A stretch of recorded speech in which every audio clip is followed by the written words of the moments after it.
This is Solum Literary Press. I'm your host, Riley Bounds, and this is a Solum Podcast, where we discuss and examine the intersection of the modern renaissances in evangelical literature, philosophy, and spiritual formation. Today, I'm excited to have Doug Lindquist on the podcast.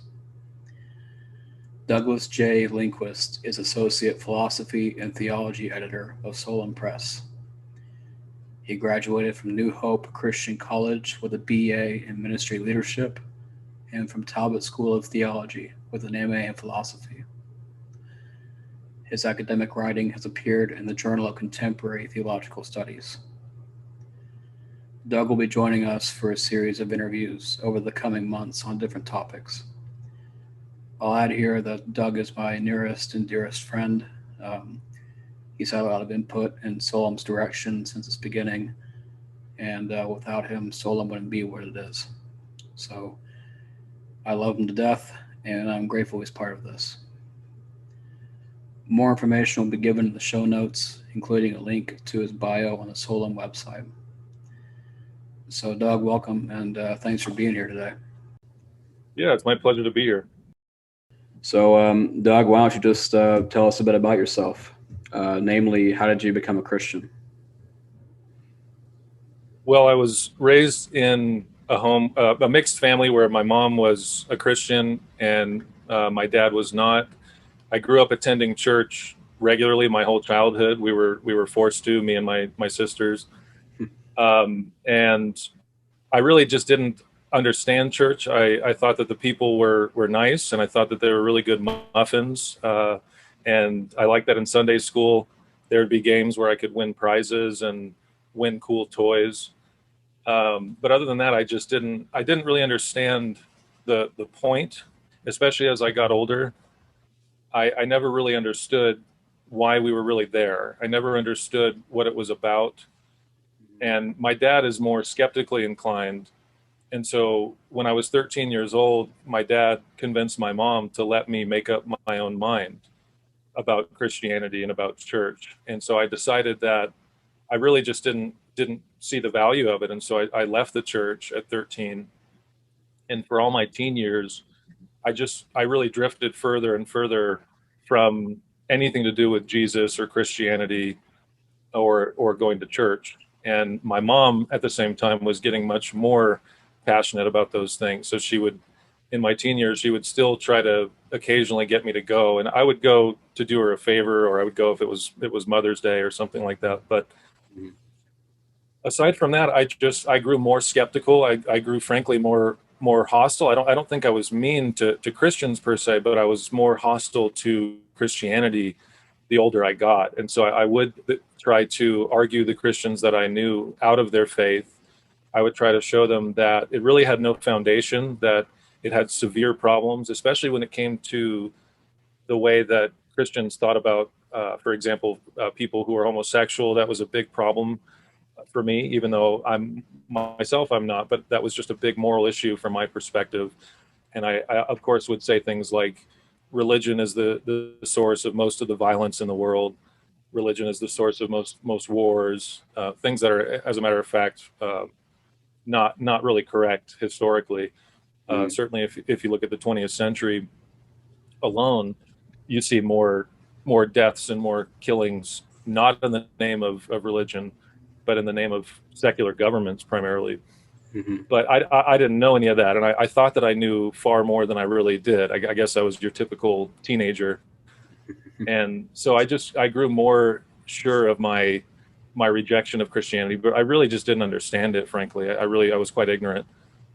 So as that progressed, I got deeper into using drugs and alcohol, especially because from an early age, I struggled with depression and anxiety. So I gravitated to drugs and alcohol to cope with that. And so I just grew deeper into those things, eventually became a drug dealer, unfortunately, and just really drifted. My mom and I just were drifting apart quite a bit as she grew more in her faith. But it wasn't until I was 21, after experiencing a lot of tough things in life, that I actually had an encounter where I overheard a Christian speaking on a radio, and I heard the way that he was using evidence and reason and logic and argumentation, Mm-hmm. as well as the way he took the questions that doubters have seriously. And I was just completely shocked. I'd never met a Christian like that, and so that put me on this path of starting to research Christianity and philosophy as much as I could. Just spending all my waking moments doing that. I just got obsessed with it. And Mm-hmm. so simultaneously, I saw that Christianity was rational and was true, and that philosophy was an important help in understanding it. I didn't really know what philosophy was up to that point. I had always thought about the deeper questions of life, but I didn't know that there was an actual discipline that was completely devoted to those questions. And so when I was 21, I discovered both genuine Christianity from an intellectual perspective as well as philosophy, and I just saw how helpful they were for each other. And so Mm-hmm. that's when I became a Christian. There's a lot more I could say, obviously, but that's when I became a Christian and when I became interested in philosophy. And that eventually led me to pursue a master's degree at Biola University under William Lane Craig and J.P. Moreland and others who are great, Greg Gansel, David Horner. And so that's really my journey. And then he met me, and that's where it all went downhill.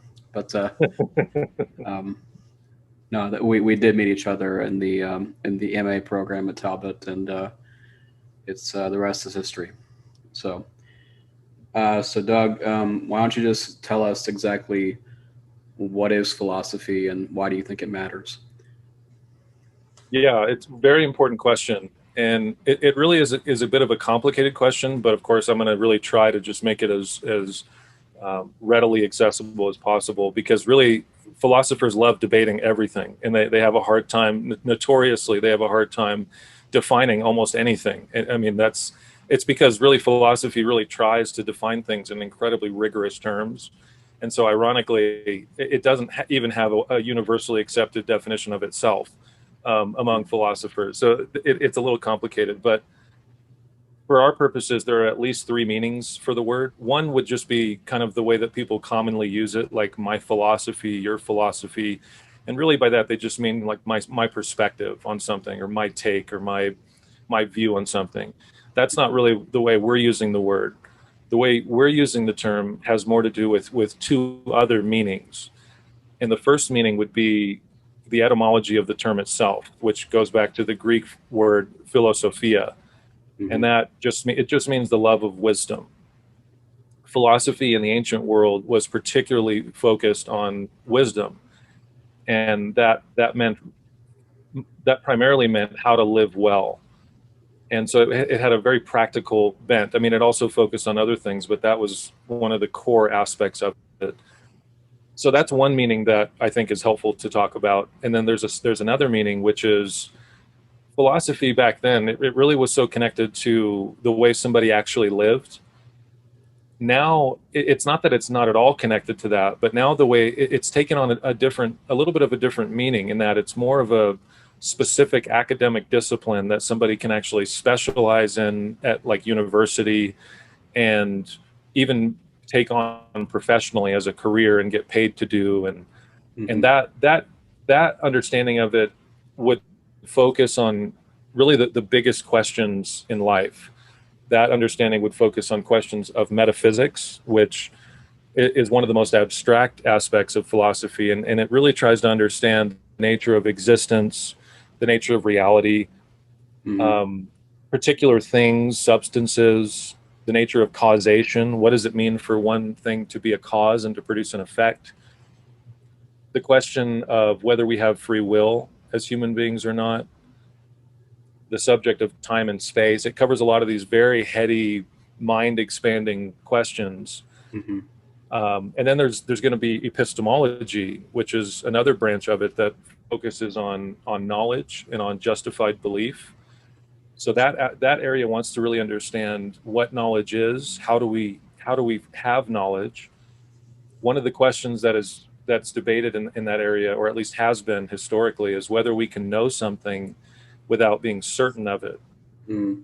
And this is one hang up that so many people have, that I find when they talk about knowledge or they talk about philosophy, is they think that in order to really know, we have to be utterly infallibly certain. Mm-hmm. And that's really just a mistake, because there's so many things that we know and that we are rational to take as knowledge, even Mm-hmm. though we can't prove them with certainty, we don't know them with certainty. We may not even know that we know something, and yet we still can know it, because we can't be consciously aware of everything we know all the time. So a third branch would be logic, and logic really tries to zero in on what are the appropriate principles of reasoning. How can we properly come from a premise, a claim, a statement, and from that, and actually multiple statements, how can we arrive at a conclusion that we are rational to accept? And logic really tries to focus on that question. Another area would be ethics. This would be a fourth primary area of philosophy, and it concerns itself with questions of good and evil, Mm-hmm. right and wrong, um, whether we have moral duties, and if so, are they objective? Are they real and binding, even if people disagree on them, even Mm-hmm. if a culture differs on them? Those would be four of the biggest areas of philosophy as we're talking about it. So why should lay people care about philosophy? Isn't this more just for the ivory tower crowd? Well, some would say that it's more for the ivory tower. Some would really approach it, in my opinion, as if it is this just purely heady, highly abstract and intellectual activity. And I would want to say that really isn't the best way to think of it, as being only that, because the truth is that everybody is a philosopher in a certain sense, even if we don't consciously think of a lot of those questions that I raised a moment ago. We all have to answer those questions by how we live. We all have to get out of bed every day. We all have to answer questions of, what is my life really about? What am I as a human being? What is the purpose of human existence? What's the point of being here? Is there a point? How do I know things? Does God exist? These are just the most burning and pressing questions that we can ever grapple with. And now somebody might say, well, look, I don't care about that.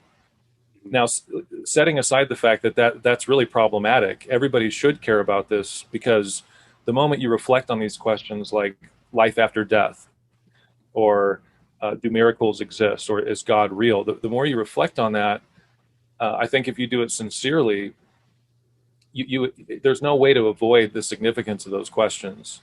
Mm-hmm. I mean, there just are no other questions that come to that level of importance.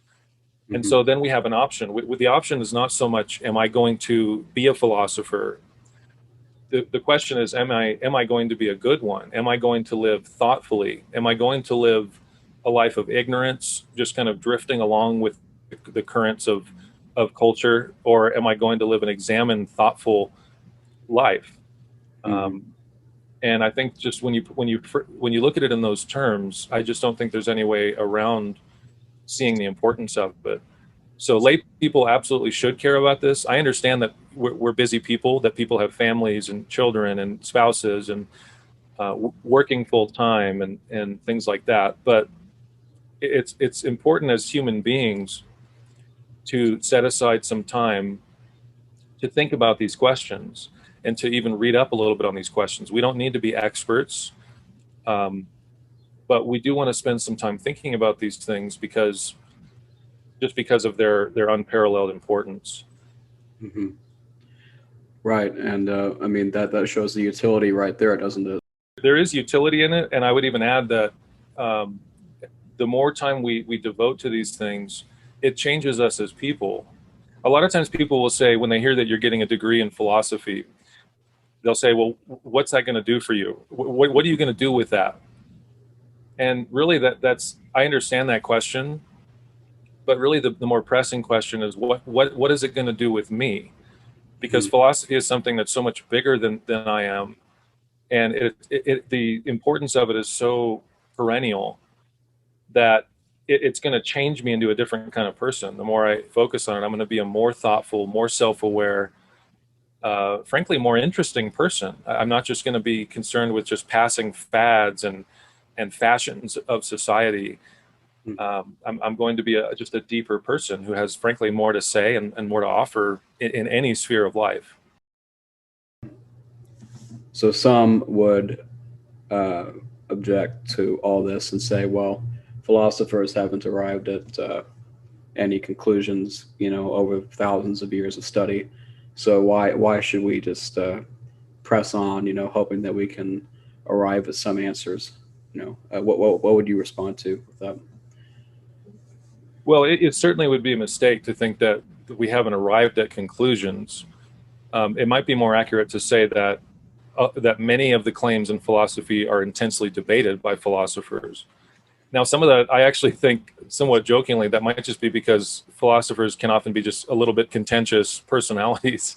And frankly, academics in general, I think, are that way. I mean, I don't know of any field whether it's scientists or professors of literature or whatever, who don't just love spending their time showing how everyone else in their field is wrong, and how they have an angle on truth that no one else has. So it certainly, things are debated in philosophy, and in some ways that's part of the nature of it. Philosophy is more about a process of coming to your views than it is about just getting to the right views, although that's important too. But it's more, there's that old saying of, it's better to debate a matter without settling it than to settle a matter without debating it. And I think that's really often true. It's not always true, of course, but there certainly has been progress with philosophy. It may be just of a different nature than something like science,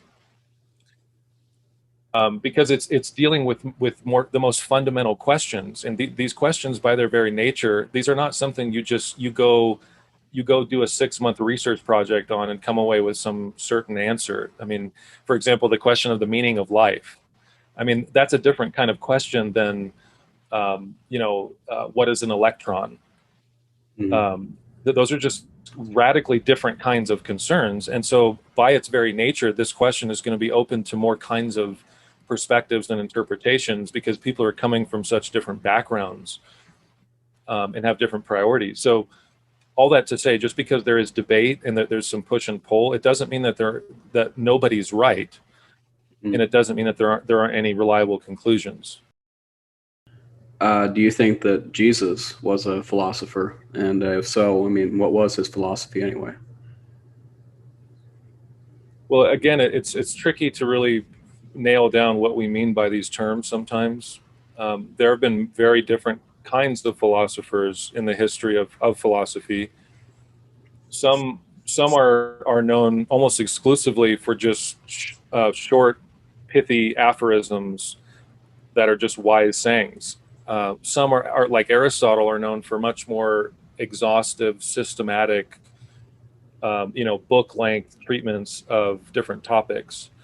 Some philosophers, we don't have any writings of theirs, like Socrates. We only know about Socrates' teachings from other people, Plato, and I believe Xenophon. And so there have been many different kinds of philosophers in history. And again, the ancient understanding was a bit different than the modern one, because the modern one is more about, when it asks the question, is somebody a philosopher, it means typically, are they a professor at some university? Do they get paid to teach philosophy? So having made those distinctions, yeah, Jesus certainly didn't get paid to teach philosophy. He didn't write some systematic treatise on the nature of being. So he wasn't a philosopher in that sense. But if we're looking at it in a bit more general, more broad sense, in the sense in which really every human being is a philosopher because they have to grapple with those big questions, he would certainly be that. And he would even be more than that, because while he didn't explicitly work through, logical syllogisms or detailed, metaphysical discussions, he shows an awareness of those kinds of issues. He shows an awareness of the importance of truth. He shows an awareness of the importance of knowledge and certainly of ethics. One of the most compelling aspects of Jesus' teaching is his ethical vision for human life. And that really is the biggest reason why he's had such an abiding influence in history, because the picture of life he gave and the way he answered the really significant questions of life were far and above better than certainly any other teacher that I've discovered, any other philosophical thinker. Just to give a couple examples, his picture of the good person, because one of the most compelling questions is what is a good person? What does it actually look like to have good character? And that's a question that any philosopher worth his salt needs to address, his or her, I should say. And Jesus' answer was so compelling and so beautiful and so different from really anyone else I've discovered, that his teaching has left a legacy unlike anyone else. And so just to give kind of a rough snapshot of how he would answer the question, what is a good person? He would say things like, a good person is somebody who above all else loves God and loves other people. And the way he would have understood that would be somebody who not just loves them in terms of has affection for them, although that's certainly part of it, but really loving in the sense of giving people what they need, of willing the good of whoever it is that you encounter in your day-to-day life, and really willing the best for people. So that is kind of his overall ethic, is loving God, loving your neighbor, as he would put it. And then the way he cashes that out in terms of good character is like, the good person is somebody who is increasingly becoming free of lust, who doesn't look at people in order to use them sexually, increasingly becoming free of anger. It doesn't mean that anger is a sin necessarily, but anger is very often close to sin. Sin is often right next door to anger. And Jesus understood that. He was a profound psychological mind, among many other things. And also, a good person is somebody who's becoming increasingly free of anxiety and worry, and who's becoming filled with joy and with peace, and really of a sort that is so different from anything else seen in the world, that just makes Jesus stand out. And so that's just a basic snapshot of why Jesus is so brilliant when it comes to his approach to, you could say, philosophy. So bound up with Christian philosophy is apologetics. Why don't you tell us exactly what apologetics is and why we should practice it? Sure. Apologetics it's really kind of an art and a skill that is done under the power and the influence of the Holy Spirit, that is really focused on giving an answer when people in the world around us, when they notice that there's something different about us, when they notice that, for example, we have a peace that really is just not typical in the world, or we have a joy, or we're able to forgive, because Jesus had such an emphasis on forgiveness. But there are these ethical teachings Jesus had that insofar as we follow them, and to the degree that we're changed by the Holy Spirit into different kinds of people, the world around us will notice those changes, and in fact, it'll be puzzled by them. Sometimes it might even be angry by them. It might even say, "Why are you not doing the things that we're doing? We're all going out to party and get wasted. Why are you not doing that? Like, what do you think, you're better?" That would just be one example of a different sort of life, a different sort of character that Jesus followers have, that would provoke curiosity and would provoke questions from people.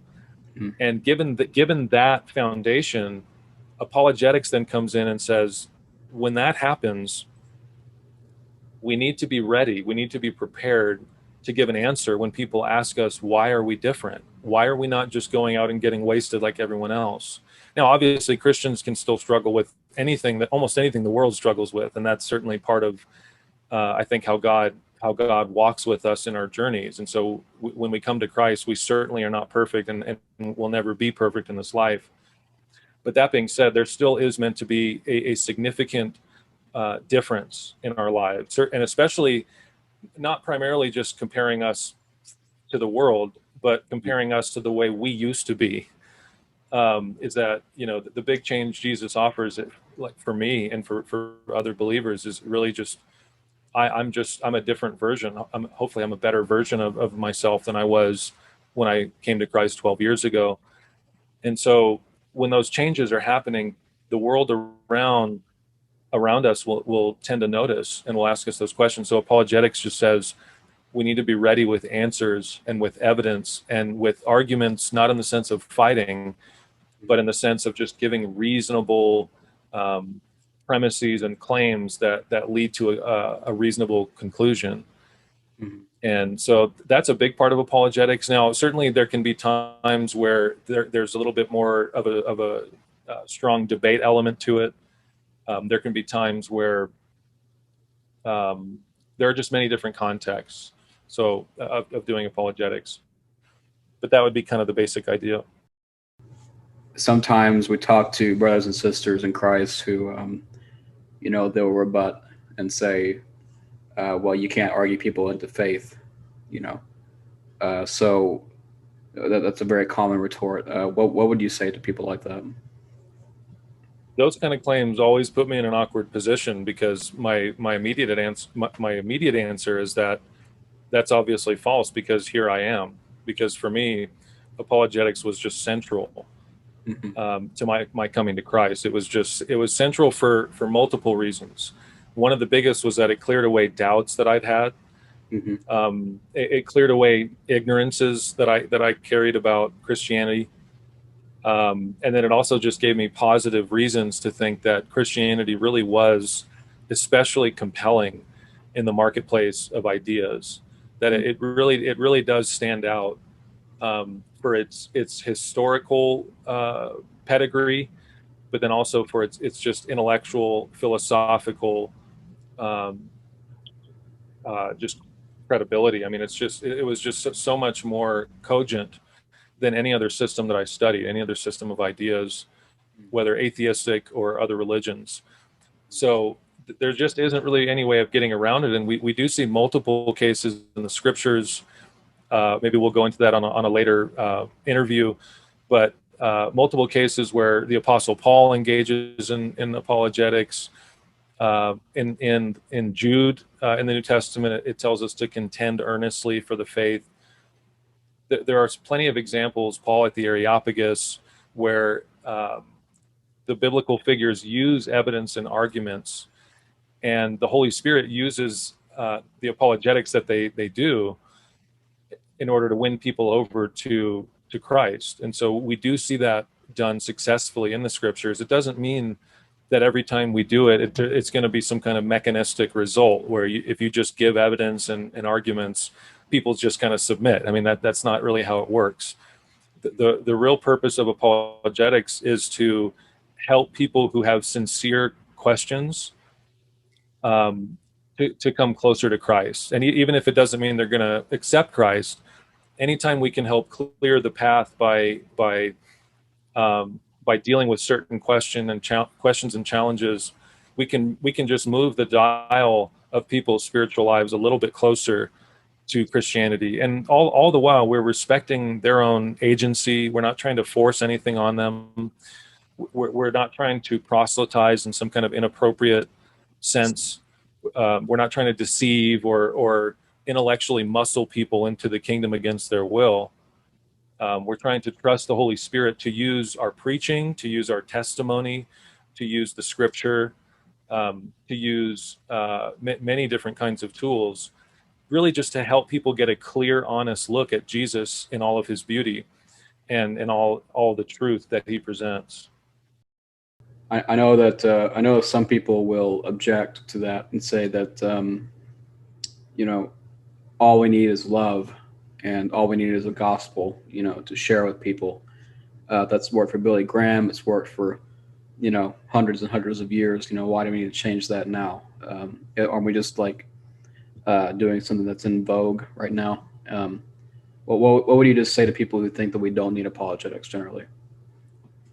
Well, even Billy Graham is an interesting example because he himself said, even after having such a fruitful life of ministry and of bringing so many people to faith in Christ with a very simple gospel message, which by the way, I don't want to denigrate at all. I think that a simple gospel message in many settings can go very far. But even he said that he one regret he had in his life, or one thing he wished he could have done, is spend more time in college, getting formally trained in a lot of these deep kinds of things, because he really saw the value of the life of the mind. And honestly, that's a virtue that has been in many ways lost in the church today.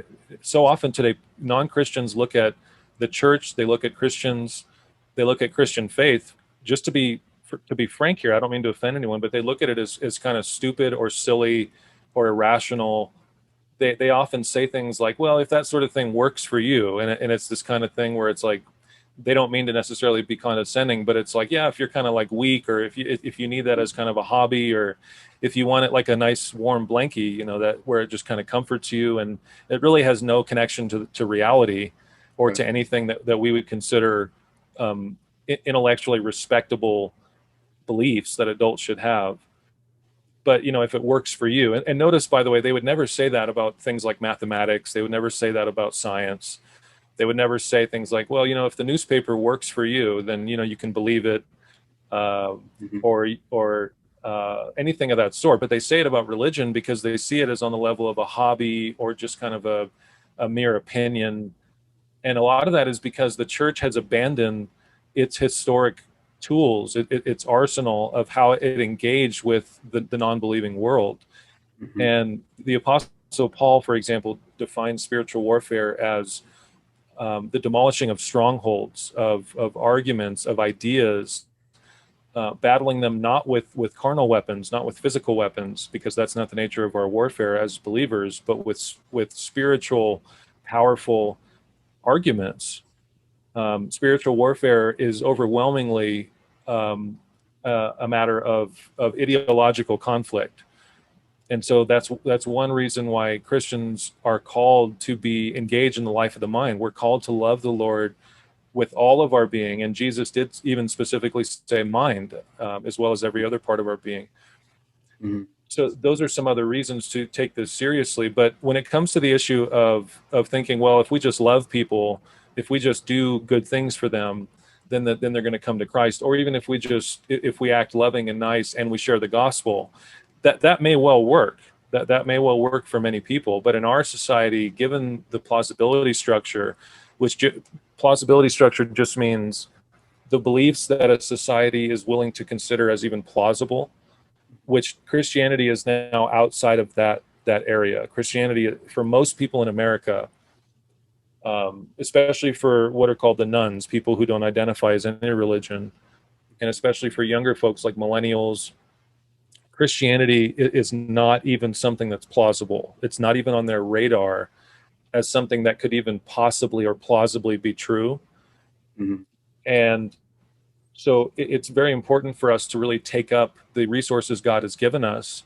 We have a 2,000-year tradition of intellectual work and resources and arguments and evidence that we need to use in order to show people that becoming a Christian is an intellectually viable option. We don't have to leave our minds at the door. We don't have to use our minds only when it comes to our career, only when it comes to our music choices or these other things. We can also bring our intelligence and our reason right into our faith and right into our love and worship of God. And so God can use many things to bring people to him. He can use love. He can use acts of service. He can use a simple gospel presentation. But in the scriptures and for so much of church history, he also has used people giving rational, reasonable, smart arguments and evidences to show that Christianity is not only plausible, but actually true. Mm-hmm. So Right. it's not. So my answer is it's not an either or. That would be a false dichotomy. The Holy Spirit uses apologetics. He doesn't just act in isolation or just with the gospel presentation or a loving attitude. But more than that, I mean, can we even find philosophy in the Bible? Also, I mean, doesn't the Bible warn against practicing philosophy? I think Paul wrote on that, didn't he? Yeah, what would you say to that? There is a passage in the scriptures where Paul does warn. He says for believers to beware against a certain kind of philosophy that is translated as hollow and deceptive, or is translated as, just to give just kind of a paraphrase, it's philosophy that is anti-Christianity. It is anti the true gospel. It's anti the things that Jesus really taught. It's based on the traditions of the world that are in opposition to the teachings of Jesus. And so what Paul says is to beware. And as one Christian philosopher said, in order to beware something, it's best to first be aware of it, because it otherwise, how do we know what we're even looking for? How do we even know what this thing is? And so the scriptures are clear that, well, we are to be wise, we are to live in wisdom and to be careful. We're not to live in fear. The only thing that the scriptures really encourage us to fear is the Lord, and even that is a particular kind of fear. It's not really so much the walking around constantly terrified fear, although sometimes that's not always a horrible idea. But that's not the main idea of that kind of fear. So we're not to be afraid of anything in the world. We are to beware things. We are to avoid things that are bad for us and that are bad for those that we care about. Mm-hmm. But yeah, so we are called to beware a certain kind of philosophy. But he doesn't just say stay away from philosophy. That's not what he says. He tells Okay. us to beware of a particular kind of philosophy. But the scriptures are also clear that, for example, when they talk about Moses, that Moses was brought up in all of the wisdom of the Egyptians.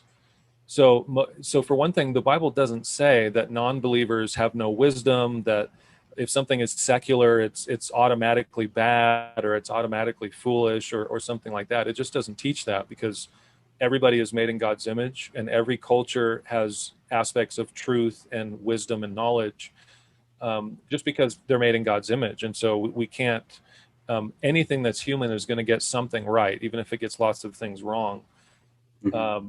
for the most part.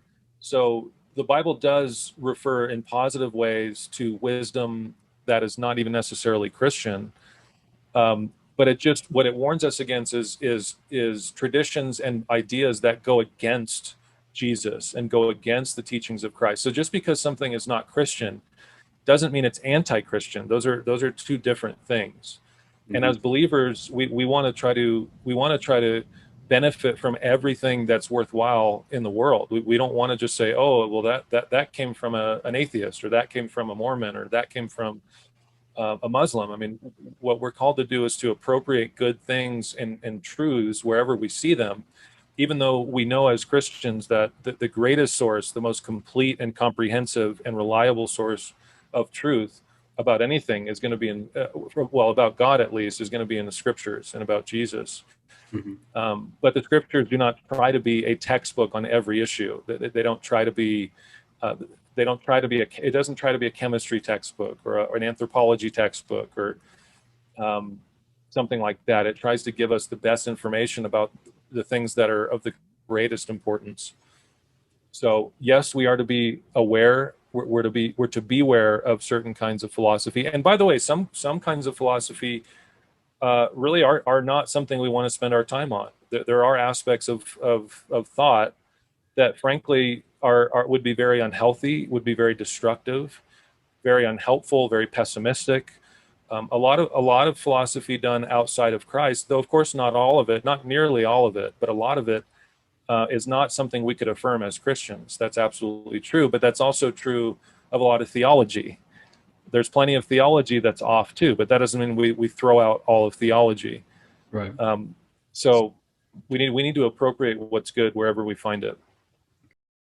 Right. I've heard William Lane Craig say a few times, like, I mean, obviously, when you're just starting out with philosophy and apologetics, you don't start by reading Dawkins or Hitchens or whoever. You start with the people that you know are orthodox, like Craig or like Frank Turek or any of the well-known, like John Lennox, any of those Christian apologists.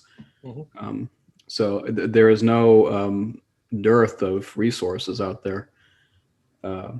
So And, and yeah. and by the way, there is, I would say, not only to Christians but even to non-Christians, that, just to give an analogy, I think if somebody is not a believer and they're considering different religious beliefs, I think there are good reasons for them to start with Christianity in their pursuit. I think we can actually give reasons for that. And one of the reasons I would say is because we live in a society that, while it may be nominally Christian, it may still have a large number of people who believe, for example, that Jesus is their savior or something like that. The deepest and most influential aspects of our society right now are not only not Christian, but many of them are really anti-Christian. That's just the current of our culture. Mm-hmm. So most of us, if we grow up, and this is not to bash, for example, public school or anything like that, but most of us, we grow up in an environment that is not only, it's not Christian, but it just assumes Christianity is not only false but irrelevant. So Mm-hmm. most of us have spent decades before we really get serious as believers or even become believers. Like, I didn't become one until I was 21. So in my case, by that time, I had simply absorbed so much, so many ideas, so many attitudes that are so opposed to Christ without me even necessarily knowing it, because I just picked it up like osmosis. Mm-hmm. So as believers, that's one reason why it is often best to start with Christian philosophers, because most of us have only learned to think in contexts that have really nothing to do with Christ, Mm-hmm. and that in many cases, though not all, um, just assume that there's really no truth to Christianity, and that really Christianity is kind of a silly myth. But what would you say wisdom is? We've talked about this before, about how philosophy is the love of wisdom. So what is wisdom? How do we grow in that? This is such an important question, because in our current context, I really think that people tend to not really place enough value on wisdom, and they tend to think everything is about intelligence. And Mm. the way that we prove our intelligence is by scoring well on standardized tests and getting into the best universities. And I'm not saying that's altogether wrong. Intelligence, I think, can matter, but I think sometimes it's actually over esteemed, because sometimes we can know many facts. We can have read many books. We can do really well on tests, and we can completely fail at life. And this is one reason why, for those who do consider getting into philosophy or getting into academia in general, it is a very valuable pursuit, and we do need more Christians who take up that calling. But one of the cautions I would really offer to anybody like that is don't lose yourself in academic pursuit, and don't think that getting the best grades, getting the most accolades, getting the most honors or the most prestigious acceptance into the best schools, don't think that's everything. As valuable as academic callings are and academic work is, the scriptures would undeniably say that there are other things that are more important, and wisdom would be one of those. Now, as we said before, philosophy, especially in its classical sense, was intensely concerned with wisdom. It also did look at abstract issues. It did try to study metaphysical issues. There was plenty of that, and epistemological issues, and that's all perfectly legitimate and important, and in fact vital. But a lot of ancient philosophy had this really central focus on questions like, what is a good person? How do I become a good person? Mm-hmm. Things that today, so many academic philosophers, not necessarily dismissing, they might just say we don't really know the answers, or they might be relativists about those questions, or some of them, frankly, would be so caught up on I think very narrow research interests that they just won't really have time for those questions. Mm-hmm. But the way that, you know, my favorite philosopher was the late Dallas Willard. He passed away in about 2013, I think it was. Mm-hmm. And he was brilliant in a number of areas. He was a brilliant metaphysician. He was brilliant with epistemology, with logic. He taught a whole range of courses. And I'm not trying to denigrate the way that current academic philosophy functions, the way it focuses on a lot of the very hyper theoretical, hyper abstract questions. There is certainly a place for those, but Dallas Willard also understood that there were more important questions, at least certainly for the everyday person. Mm-hmm. And they're the kind of questions that Jesus himself spent a lot of time on, fleshing out what is a good person. So wisdom is different from knowledge. Knowledge is really about the accumulation of facts and of data, and knowledge is about a good definition of knowledge is when you're able to represent something as it is on an appropriate basis of thought and experience. That's a good understanding of knowledge, in my opinion. It's not one that every philosopher will like or will agree with, because again, everything is debated. Right. But wisdom is different because it's not just concerned with accumulating facts and accumulating data, and just learning how things work. Wisdom is more concerned with learning about, with understanding. For just as an example, there are other kinds of questions wisdom would be concerned with, and it's like, what is the most important thing to focus on in life? That would be a question that concerns wisdom. That's not just a question of what I know or of just learning some fact. So in the scriptures, the book of Proverbs would be considered a book of wisdom literature, and there are others in the Bible as well. And Proverbs says that the fear of the Lord is the beginning of wisdom. Mm-hmm. I think some Christians are confused by that statement, and they think what it's saying is that only Christians or only people who follow God have any wisdom. Now, we know that's not true, because as Scripture says in the New Testament that Moses was brought up in all the wisdom of the Egyptians, and they were not a God-fearing or God-honoring people. So there are examples in the Bible of wisdom that is outside the Bible and that is even outside of God's people. Mm-hmm. But what that verse means, as I read it, is that the wisdom 101, if we can put it that way, if you want to know the first thing that you should know when you're thinking about wisdom, it's fearing God. And really what that means, by the way, is that I understand that God is bigger than me, he's better than me, he's smarter than me, he knows more than me, especially when it comes to what I should do in life, and just everything that I need to know to navigate my life, my day-to-day life. That is what wisdom is concerned with, is ordinary day-to-day life. There are other things it focuses on too, but it's an extremely practical thing to grow in. And it really, to put it in a nutshell, wisdom is about living well. It's about living skillfully. Mm-hmm. The actual Hebrew term that we get wisdom from in the Bible, it means living skillfully, basically. That's kind of just a way to paraphrase it. Mm-hmm. So just getting good at life itself. That's what wisdom is about. How would you say that we grow in wisdom? Yes, and this is an incredibly important question, because again, just to use an analogy from the university setting, the universities these days are concerned with research. That we have what are considered research universities, where people will take on a research project and they'll drill down as deeply as they possibly can, like at the doctoral level, for example, and they become an expert on this sliver of a tiny sliver of one area of knowledge, or study. And there's nothing wrong with that. That's certainly that's appropriate.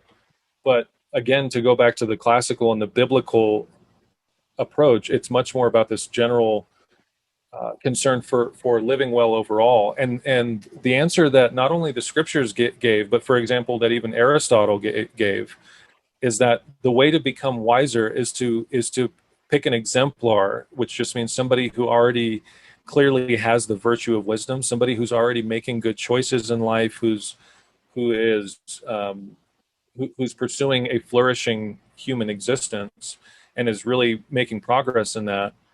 And you basically take them and you become their disciple. You sit under them, you're taught by them, and then even in some ways more importantly, you literally go with them in their life. You follow them, you observe them, you see how they talk, you see how they think, you see just their day-to-day routine. So in the book of Proverbs it says that those who walk with the wise become wise. Mhm. And so wisdom is a very personal, relational kind of thing. It's not just a matter of, again, of accumulating data. It's a matter of really taking on somebody in your life and mimicking them and imitating them and really learning to do what they do. So that would be the biggest way that we can grow in it. Of course, there's also a matter of study. I think as Christians, of course, we'd say that the scriptures would be the greatest source of wisdom. And so we want to devote ourselves to regularly reading and studying and pondering all of the scriptures. And then we also want to find others in the church who really are quite a bit further along than us in their development, and just really spend time with them. A lot of growing in wisdom, it is kind of an osmosis thing, where it's more, in some ways it's more caught than taught. Right. So would you say that faith and reason go together at all, or are they, or is there a dichotomy there? Definitely, in the minds of many non-believers and believers, faith and reason are seen as enemies. I don't know if many Christians would put it in quite those terms, but many Christians would say things like, well, if you give a lot of evidence for something, then you don't need faith, or you're taking away the need for faith. Or they'll just, and then non-believers will often say things like, I can't become a Christian because I can't just take a blind leap into the dark. I can't just believe things that my mind tells me are not true or are not plausible. So now that doesn't reflect all non-believers or all believers, but in the history of the church, you do find different movements. I think overall you would see that there's a reason and faith are seen as friends. They're seen as being harmonious. There are some examples, though, in church history of reason being disparaged. Martin Luther called reason a whore and called it stupid and all sorts of things. But I mean, he was also a very brilliant, very flawed person, but very, very bright, clearly. And so he clearly used his reason. So I'm not entirely sure what even he meant by that. But then you'll find other people like John Wesley who extol the virtue of reason and how important it is to use our ability to think and to use our critical faculties and even to understand non-Christian thought. So it's just different depending on who you look at. But overall, I think we primarily see that reason and faith are friends in church history. And we also see that, I think, in the scriptures. The scriptures do call us to have faith. And what that means is, it really just means to trust primarily. It means to put our confidence in something or someone. But the scriptures don't call us to do that in the absence of reason or in the absence of knowledge. In the Bible, trusting in God and trusting in his plan, it's always done on the basis of something that we know. It's on the basis that we know God is real. We know that he's with us. We have reasons, we have evidences to believe in him. So there is no such thing biblically as a leap into the dark. Faith is a step into the light. Really, it's a step of trust based on what we have reason to believe is true. So now faith is not opposed to reason, but faith does go beyond reason, because there are many aspects just to life. And by the way, this is true for everybody. This is true for atheists, for Muslims, for agnostics. This is true. Every human being has to make countless decisions about things that they can never prove or that they cannot know with certainty. The most important parts of life are things that we cannot know for certain. typically. Mm-hmm. Now people may say, well, yeah, we can know them for certain, but it's always possible to raise some kind of skeptical challenge. We can always do that. And a lot of times non-believers like to do that, especially if they don't like Christianity, because it's much easier to play a skeptical game. And I'm not saying that they're all playing a game. Many questions are sincere, by the way. Many questions that both non-believers and believers have are very sincere, and they should be taken seriously. But sometimes people have already made a choice with their will that they oppose Christianity. They want nothing to do with it. And then sometimes they'll just kind of play a doubting game. And it's always easier to play the skeptic than it is to really stick your neck out and actually put your confidence in something. It's always easier to say, well, how do you know that? Well, how do you know that? Well, how do you know that? Well, yeah, what's the evidence for that? And again, we should be in the business of giving evidence for things, but that's just a point I wanted to make. But when it comes to faith and reason, God does ask us to go beyond what we can perceive and beyond what we know. Mm-hmm. But he's not calling us to go against what we know. He's not calling us to do things that are stupid or foolish. He's calling us to do things that might look stupid or foolish if what didn't exist, or if God wasn't really our shepherd, or didn't really watch over us, or didn't really have a plan for our lives. In that case, it would be foolish. It's just like the Apostle Paul says, that if Jesus wasn't raised from the dead, then Christians are to be pitied, because the central thing we believe didn't really happen. Mm-hmm. So that example alone shows that Christianity deeply cares about reality, about truth, and about history, because again, Paul says, if this fact didn't really happen, if this event did not happen, Christians, and I'm paraphrasing again, but Christians might as well pack up and go home and get a different religion, or no religion at all. Mm-hmm. So Christianity, it's funny because I hear people say things like, well, if it works for you, or we all need to believe something, and the main thing is we just believe it sincerely in our hearts, and that's all that matters. And I actually had a guy tell me that just the other day, where he says the main thing is just that we believe something. And it's not that it's even true. And again, just think about, would people ever say that about mathematics or about science or anything like that? They wouldn't. But what I said to him, and this guy, he was a Vietnam vet, and we were having a long conversation about different things. But I said, what the funny thing is, when I started looking into Christianity, what struck me is how it doesn't agree with that. It doesn't say the main thing is that everyone believes something, or just believes strongly in your heart. It does. Christianity uses language that it's not cold, but it is incredibly concerned with reality and truth and evidence and facts.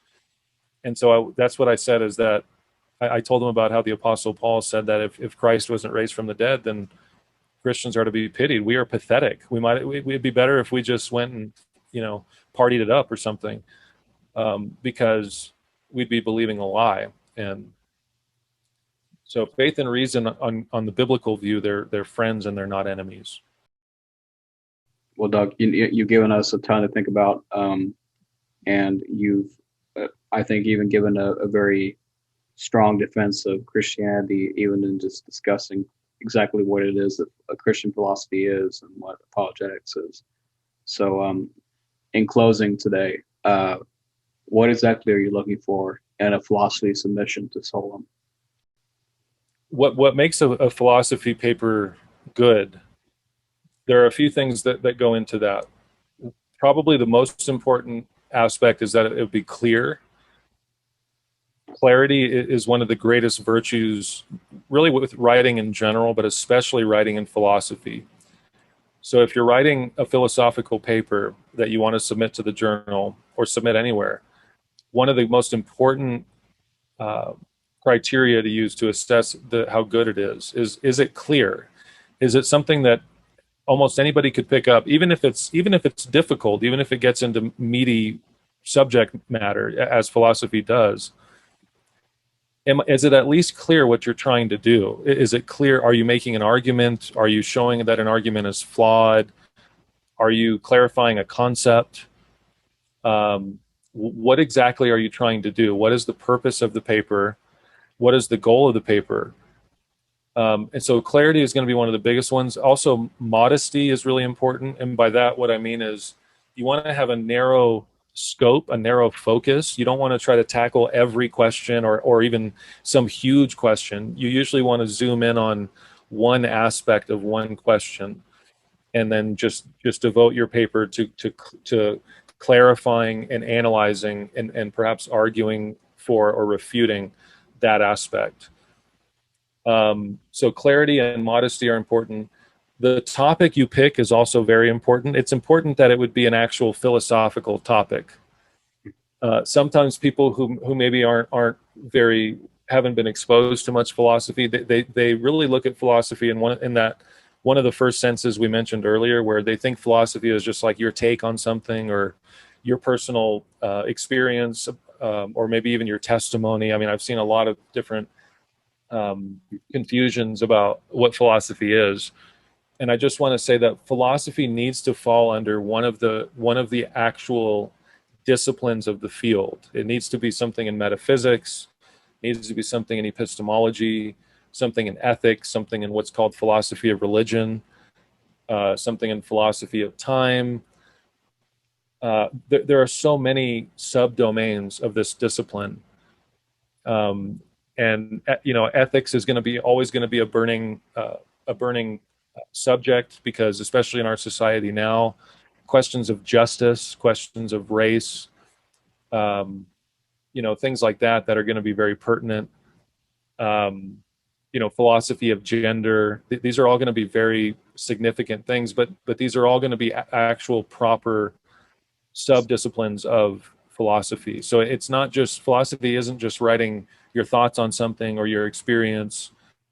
It's actually getting into one of these bona fide disciplines in the field and really getting your hands dirty and wrestling with something in a way that's rigorous and shows effort and is clear. Mm-hmm. Great. Well, Doug, thanks for coming on. I really do appreciate you taking the time out of your day. And just thank you for all you've done for Solum and all you do for me. So, yeah, I really appreciate you coming on. My pleasure. Thanks for having me. Yeah. All right. Well, thank you for listening, and we'll see you later.